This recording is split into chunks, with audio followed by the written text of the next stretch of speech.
Assalamualaikum warahmatullahi wabarakatuh. Di sini saya akan menjelaskan materi tentang pertumbuhan dan pembangunan ekonomi. Yang pertama adalah pertumbuhan secara umum.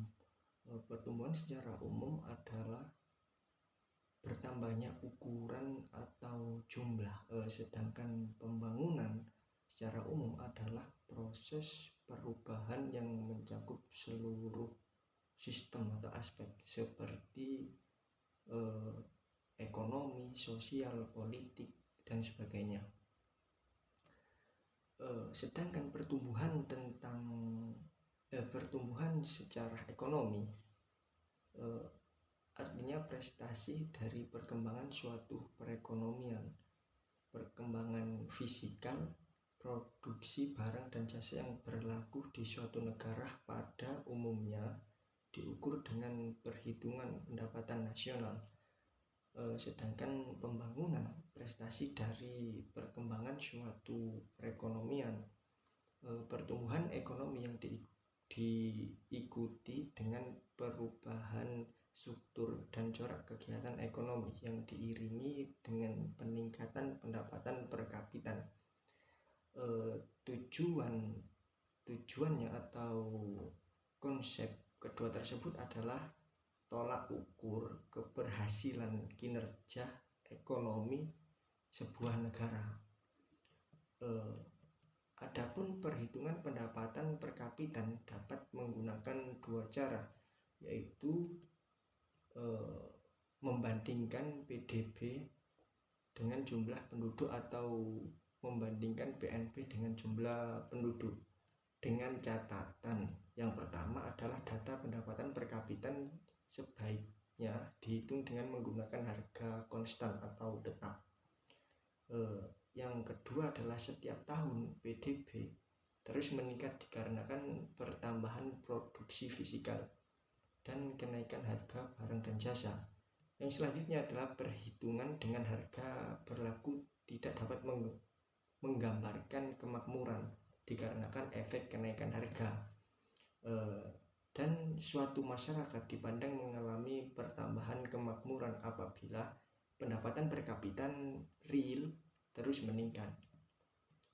Dan ada perbandingan kemakmuran di berbagai negara. Yang pertama adalah high income economy atau pendapatan ekonomi tertinggi. Itu adalah negara USA, Jepang, Singapura, Inggris, Jerman, dan lain-lain. Dengan pendapatan 26.710 US dollar dengan jumlah kurang lebih 955 juta penduduk dengan persentase 15% dunia. Dan ada yang kedua adalah upper middle income atau pendapatan menengah ke atas. Itu adalah negara Brazil, Malaysia, Arab Saudi, dan lain-lain. Dengan pendapatan 4.660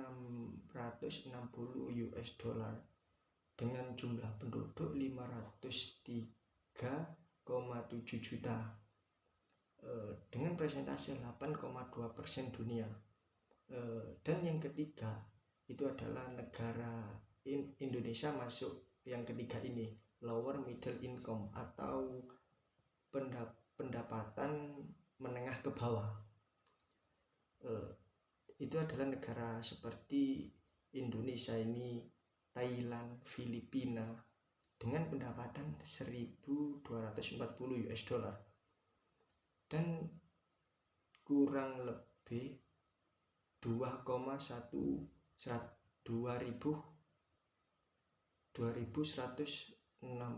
juta penduduk dengan persentase 35,3% dunia.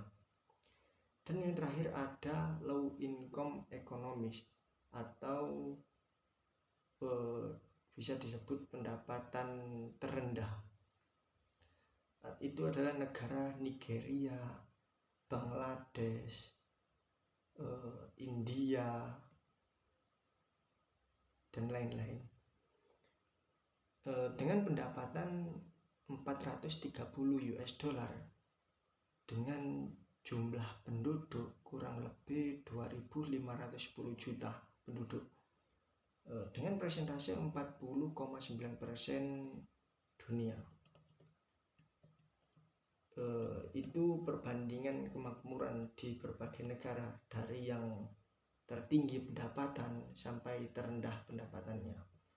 Dan adapun faktor-faktor penentu pertumbuhan ekonomi, yang pertama adalah tanah dan kekayaan alam. Faktor yang pertama ini, tanah atau kekayaan alam. Pada sumber alam atau tanah mencakup mengenai kesuburan tanah, letak dan susunannya, kekayaan alamnya. Selain itu mencakup iklim, sumber air, sumber laut. Bagi pertumbuhan ekonomi, ketersediaan sumber daya alam yang melimpah adalah sangat baik dalam menunjang pembangunan ekonomi dalam suatu negara itu. Yang kedua ada jumlah dan mutu penduduk dan tenaga kerja. Tetapi pertumbuhan ekonomi tidak semata-mata tergantung pada jumlah penduduk saja, tapi lebih menekankan kepada efisiensi efisiensi mereka, penduduk tersebut, dan mutu atau kualitas penduduk yang terampil dan terlatih akan berguna untuk mendongkrak produktivitas bisnis. Dan yang ketiga ada barang modal dan tingkat teknologi. Akumulasi modal berarti persediaan faktor produksi yang secara fisik dapat diproduksi. Apabila stok modal naik dalam waktu tertentu, maka disebut akumulasi modal atau pembentukan modal. Perubahan teknologi dianggap sebagai faktor paling penting di dalam proses pertumbuhan ekonomi. Perubahan dan kemajuan teknologi berkaitan dengan perubahan di dalam metode produksi sebagai hasil pembaharuan atau teknik penelitian baru. Pada perubahan teknologi, kenaikan produktivitas buruh, modal, dan faktor produksi lainnya. Itu tingkat teknologi atau barang modal. Dan yang terakhir ada sistem sosial dan sikap masyarakat, atau bisa disebut sumber daya manusia. Itu merupakan faktor yang penting dalam pertumbuhan ekonomi. Pertumbuhan ekonomi tidak semata-mata tergantung pada jumlah penduduk saja atau SDM-nya itu, tapi lebih menekankan kepada efisiensi mereka untuk mendorong agar SDM dapat bekerja secara efisien dan maksimal. Itu faktor-faktor penentu pertumbuhan ekonomi. Dan adapun teori pertumbuhan ekonomi, teori-teori ini yang pertama adalah teori klasik. Teori ini menekankan tentang pentingnya faktor-faktor produksi dalam menaikkan pendapatan nasional dan mewujudkan pertumbuhan. Perhatian utamanya yaitu peranan tenaga kerja. Teori ini dikemukakan oleh Adam Smith, yang intinya bahwa suatu perekonomian akan tumbuh dan berkembang jika ada pertumbuhan penduduk. Yang selanjutnya adalah teori Schumpeter. Schumpeter menekankan tentang peranan usahawan yang akan melakukan inovasi dan investasi untuk mewujudkan pertumbuhan ekonomi. Menurut Schumpeter, ekonomi akan tumbuh apabila ada inovasi dan para pengusaha atau usahawan itu tadi. Yang selanjutnya adalah ada teori Harold Domar. Ini menunjukkan peranan investasi sebagai faktor yang menimbulkan pertambahan pengeluaran agregat. Teori ini pada dasarnya menekankan peranan segi permintaan dalam mewujudkan pertumbuhan. Itu teori Harold Domar. Dan yang terakhir ada teori neoklasik. Neoklasik ini menekankan kepada perkembangan teknologi dan peningkatan kemahiran masyarakat. Kemahiran masyarakat ini merupakan faktor penting dalam mewujudkan pertumbuhan ekonomi. Teori ini meyakinkan bahwa peningkatan jumlah tenaga kerja dapat meningkatkan pendapatan per kapita. Itu teori neoklasik. Dan selanjutnya ada masalah pembangunan di negara berkembang.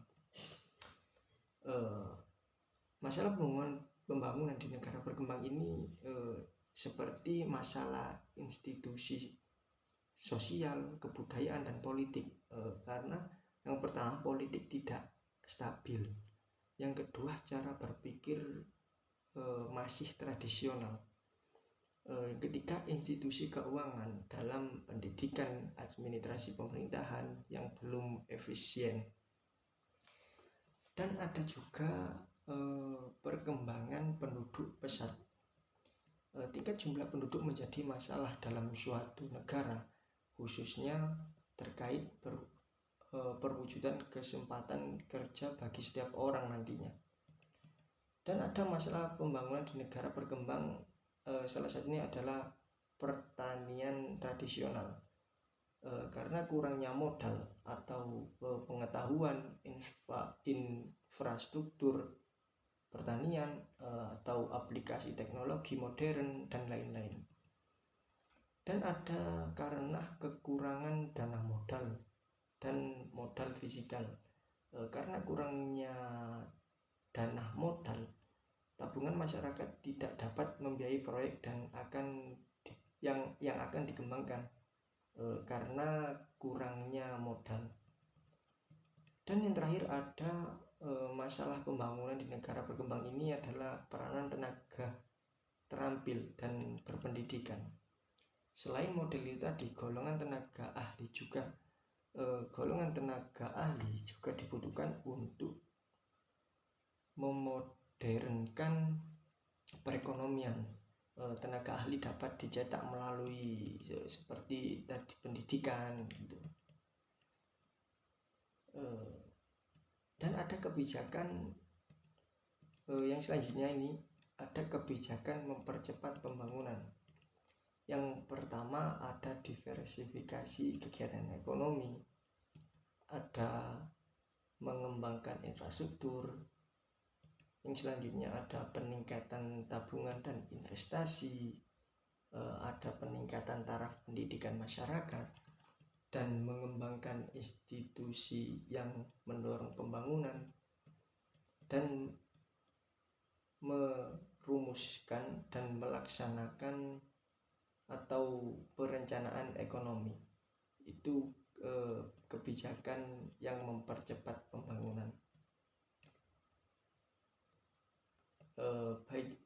Mungkin itu dari pemaparan materi dari saya, pemaparan materi pertumbuhan dan pembangunan ekonomi. Saya ucapkan terima kasih. Assalamualaikum warahmatullahi wabarakatuh.